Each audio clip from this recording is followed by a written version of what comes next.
Hello and welcome to the very first Astro Tarot channel of 2014. Woohoo! I feel like, wow, I mean, I loved 2013. It was an amazing year for me, and I also feel like 2014 might be a bit like hard work. The reason for this is that it's a number 7, and 7s are about endurance. However, that is my numerological number, so I am quite used to it. It is also ruled by Saturn this year, and Saturn is all about working hard.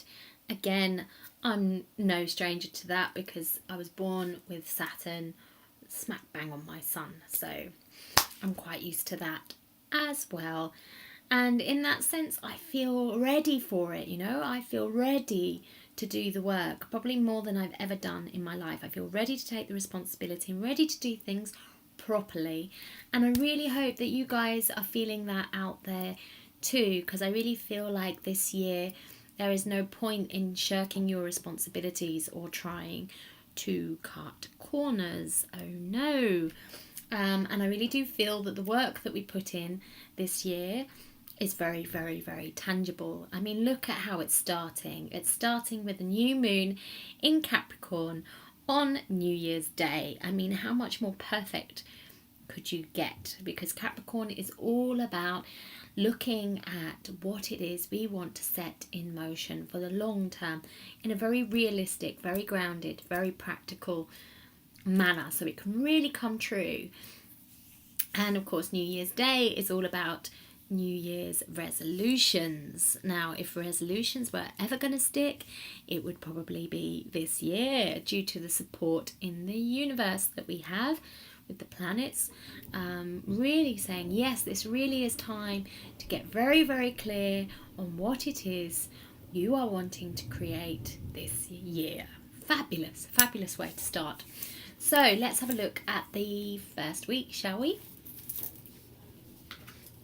You can see my energy of enthusiasm is being carried here in the Knight of Wands. So we go charging into the new year with enthusiasm and motivation to make things happen, which is fantastic. And it's also got that earthy energy of the Capricorn that we need here. I mean, the Empress isn't Capricorn, but she is Earth. And it's saying, look, I provide you with everything you need. Plant into me. Plant your seed into me. So that's what you kind of have. And then once that happens, look, got the flowering card. I mean, how you must be able to see that. You don't need me to read it for you. You take the action in the Knight of Wands to plant the seed in the soil in the Empress, and then everything blossoms and blooms. Get this first week in January right because it's tangible, and the results here will be being seen for all. So fabulous. So really use it wisely. No going out and getting hammered on New Year's Eve, but sitting in and really feeling about what it is you want to wash away from 2013, who you are now and who you want to become. All right, let's move on to the second week in January, where Mercury, which we can see as this Ace of Swords because swords represents the thought and Mercury is all about thought, moves into Aquarius, which is an air sign as well, just like the sword.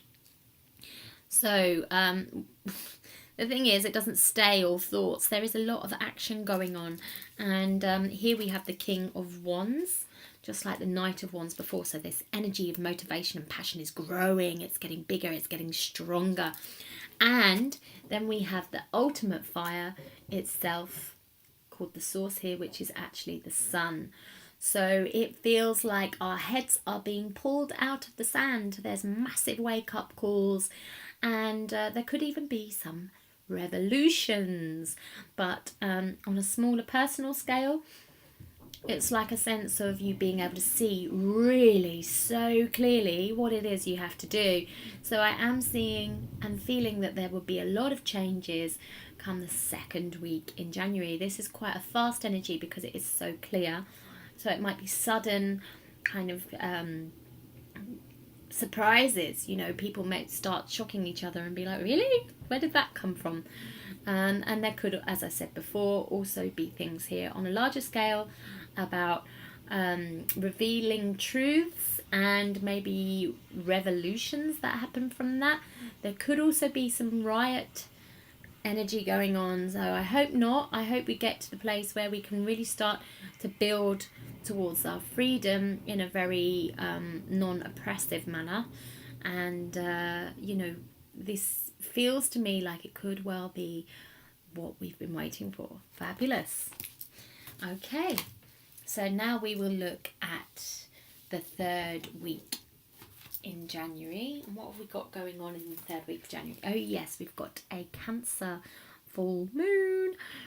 Now, Cancer is the most emotional sign there is, and it's ruled by the moon because that is the most emotional planet there is. If you think how it governs the tides, how changeable that is, and how much we are made up of water, then maybe you'll get my drift. So what we have on the 15th is a Cancer full moon. Now, this could make us a little bit moody. If you have a look here, we start with none other than the King of Wands again. So we've kind of had a King of Wands at the start of every week. It's like, hurrah, we're fired up and we know what we want and we're going to make it happen and we're going to take action and we can see clearly, and it is fabulous for all of that. But then the full moon comes along and we have a cup for the first time. But it's not just any cup, it's the Palace of Cups. Basically, this is saying, vroom, all of a sudden your emotions open up. Oh yes, emotions, I forgot about them lately because there's been so much practicality and so much revolution. I've forgotten that I actually feel. You know, there's a lot of head stuff and there's a lot of work stuff, but this feeling stuff, what? And especially with the changes that went on last week, you know, I said that there'd be a few shocks and sudden surprises. It feels as if, you know, we might just start feeling or reeling from that a little bit under the Cancer full moon. But I do think it's necessary. We've had so much fire with all these like Kings of Wands that are coming out all over the place. We need to dampen it down a bit with some water. We need that Cancer full moon to come in and just go, hey, hang on a minute, this is all getting a little bit too gung-ho. Don't forget that there are things called feelings too, and you might just need to feel it a little bit, because then we've got to change. We've got this sorrow card here. So this is the Nine of Swords, and people might know that that's not a very happy looking picture, but really it's showing that there's a mental overload, and there is no grounding cards here in the third week. So if you do feel that you're getting overly emotional, and I say overly because it's good to connect to your emotions and it's good to feel the sorrow, but what's not good is to get stuck in it. You need to release it, you need to let it move through you. So if that's not happening, then do concentrate on your grounding, because it's missing here, and it may be things like going for a walk in the country or going for a workout, physical energy stuff. I think would be good, because there's been so many wands, so much action this month and so much work as well, but I don't know about the exercise and the fun side of things. So, you know, get down that gym and get everything worked out of your system. Okay. Fourth week. What happens in the fourth week? Something happens on the 19th and I can't quite remember what it is. Come to me. Will you come to me? No, it's not coming to me. Something happens on the 19th. Have a look up on Google what happens on the 19th, astrologically speaking. But in terms of the tarot, what we have here is the Three of Pentacles there. So this shows back to work. And funnily enough, we've got the Nine of Swords here, which is the sorrow card that we had last week. And remember what I said about going and working out? I didn't just mean once. You might just need to really commit to that side of things. You know, was it in your resolutions? Because it really feels like it's needed. Here we've got a lot of work and a lot of worry and a lot of stress going on. But remember that you have the power to change this. There's the Creator card, who's like the King of Wands again in every single week. So the King of Wands is very much the king of action. He really sees what his purpose is and he really sees what needs to be done. So remember, you are the creator of your life. You have a gift all the way through this month of being able to see what you need to do. So do it, okay? Amazing general for the month. I mean, actually, this month has 5 weeks, but I haven't laid out 5 rows for the weeks. I do 5 rows, but one is a general for the month. However, you know, I do think I need to talk about the end of the month as well, because there is another new moon on the 30th in Aquarius, so that revolutionary energy is stepping up a gear. These moons are super moons, so they're coming super close to the earth, and they're new moons, so you won't actually see the moon because most of it is dark, and there's an energy there about trusting and believing in things that you cannot see, you know. So that's a very pertinent message for this year, I feel. The fact that we've got these 2 moons in the first month, I feel, really sets the trend for that. So the new moon in Capricorn was very much about getting clear with our goals and what we want to achieve. And the new moon in Aquarius is very much about sharing that vision. And new moons are always good about starting things. But when you have 2 new moons in a month, the second one is called a black moon. And the black moon is particularly potent for setting your intentions. So it's maybe twice as strong as the new moon, super moon in Capricorn on New Year's Day. And remember how excited I got about that. So really, there's a lot of power around this month. I don't think I have ever, excuse me, seen a spread where the Knight of Wands has come up as the King of Wands has come up in the second week. The King of Wands has come up in the 3rd week. And the King of Wands has come up in the 4th week. Wow. So, you know, really, you do have the power. There is likely to be a lot of change, a lot of transformation, and it'd be quite fast. But my gosh, the clearing here is amazing. The clarity involved in this. And on the 31st, the very last day of January this year, Venus goes direct in Capricorn, and it went retrograde on the 21st of December, and it's been a very quiet, reflective time. A sense of trying to work out what we're making commitments to, career-wise and relationship-wise.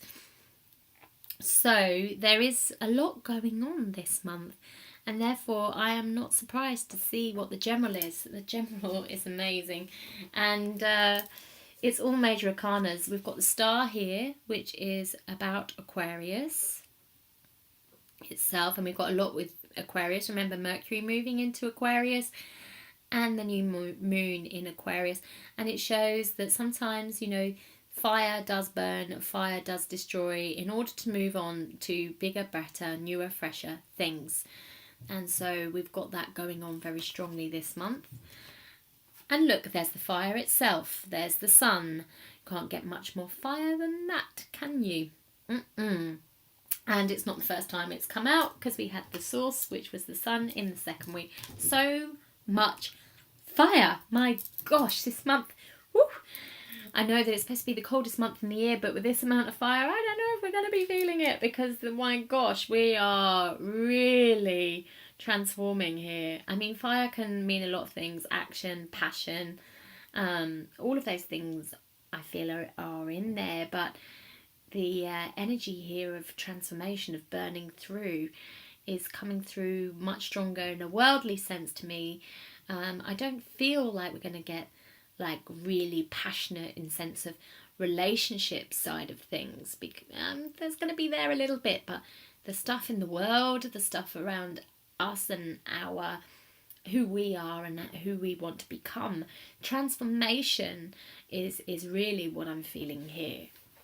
Anyway, so the last card is the New Vision. So this is, you may well have sudden moments of realization, just seeing things incredibly clearly. New Vision is also the Hanged Man in the tarot, but I don't feel that this is talking about the beginning stages of the Hanged Man, where everything slows down and we feel stuck and we feel blocked. Oh no, this is the last stages of the Hanged Man, where we've got those clicks, we've got those we've realised what's holding us back, and we've managed to act on it, and therefore be able to launch our vision out into the world. What an amazing month. Incredible. Use it really wisely, and have a fantastic creative time of transformation, and look at what it is that you feel your purpose is in the world for the highest good of all concerned, and just concentrate on bringing that through. And with that, everybody, I feel, will be being the change that they wish to see, in the words of Gandhi. All right, this is what we've been waiting for. I'm so excited, and let me know how it goes for you. I'd love to know if you want to comment and share. Please share if you feel like there's somebody out there that this could help. And if you want to visit my website, that would be awesome too. My website is tiffanycrosara.com. Okay, see you in February. Bye.